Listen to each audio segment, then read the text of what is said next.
What's up, fellow pilots? It's Caleb here from Air 101, and today we're going to be talking about what a certificate of insurance is and why it matters to you.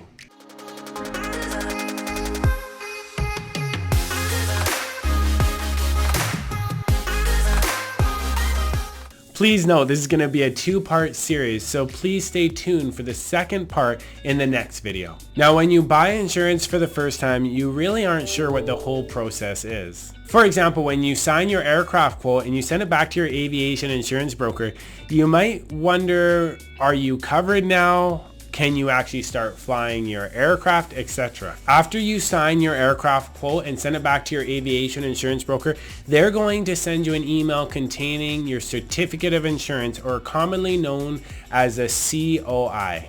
This certificate of insurance shows what type of coverage that you purchased and is something that you will get before you receive the actual aircraft insurance policy.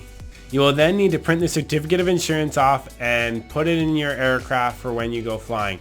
This will show that you actually have aircraft insurance. Now we're going to jump into the first 4 things that you should always check on your aircraft certificate of insurance. Number 1, make sure that the aviation insurance company is actually listed at the top and that it is a legitimate aviation insurance company. I know it may sound funny, but it's always best to check that the aviation insurance company is legitimate, because people have been scammed in the past and they have received fake certificates of insurance. Also, it's always best to know and become familiar with your aviation insurance company who is actually insuring you. Especially in the event of a loss, if you couldn't get a hold of your aviation insurance broker, then you can go online and find the aviation insurance company's after hours claim department, where you could either find their phone number or an email address, somebody that you can actually contact to start the claims process. Number 2, make sure that the named insured is correct and that it matches the certificate of registration as well as Transport Canada's aircraft registry.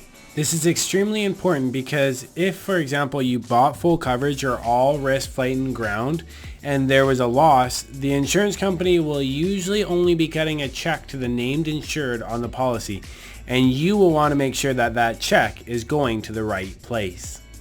Also, if there's a liability suit, you want to make sure that the appropriate named insureds are protected in the event of this type of loss. Number 3, check that the policy inception date and expiry date are correct. I have seen in the past when somebody calls into the office and they say, I was looking at my certificate of insurance and I realized that my policy has actually been expired for a long time. This is why every single flight you should be checking your expiry dates on your certificate of insurance. Also, one thing that I really want to bring up is the actual expiry date of the policy itself. If you notice on the certificate of insurance that the policy expires, for example, on September 1st, 2021, what that means is the policy expires at 12:01 a.m. September 1st, 2021. Now, if you were to have a claim at 12:02 a.m. September 1st, 2021, then most likely this loss would not be covered under your policy wording.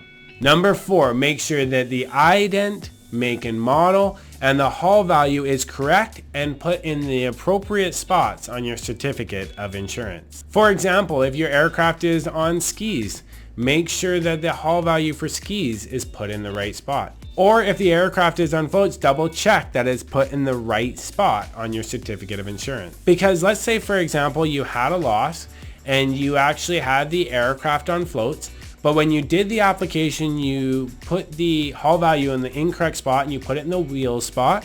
And then when you received the certificate of insurance, the hull value was also in the wheel spot and you never checked this. Now, once again, if you had that loss, most likely there would be no coverage under your policy wording because the insurance company didn't actually know that the aircraft was on floats.